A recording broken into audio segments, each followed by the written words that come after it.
मला वाटतं अशा धमकी देणाऱ्याला शोधलं पाहिजे।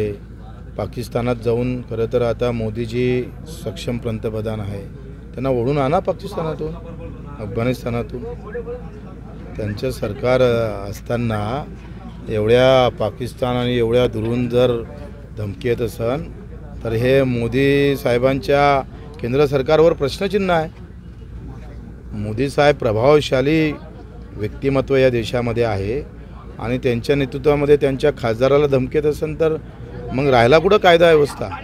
आणि ते आंतरराष्ट्रीय स्तरावरच्या धमक्या मान्य करतो, दिल्लीहून आली असती किंवा एखाद्या गावातून आली असती, एकदम पाकिस्तान अफगाणिस्तानहून जर हे येते तर हा मोबाईल कसा गेला, कोण आहे हे शोधलं पाहिजे सगळं। ठळक घडामोडींसाठी देशोन्नती न्यूज चॅनलला सबस्क्राइब करा आणि बेल आयकॉन प्रेस करा। मुंबई, पुणे, नागपूर, मराठवाडा असो का विदर्भ, राजकीय, सामाजिक, शैक्षणिक क्षेत्र असो का क्रीडा, सर्वच घडामोडीचे विश्लेषण पाहायला विसरू नका।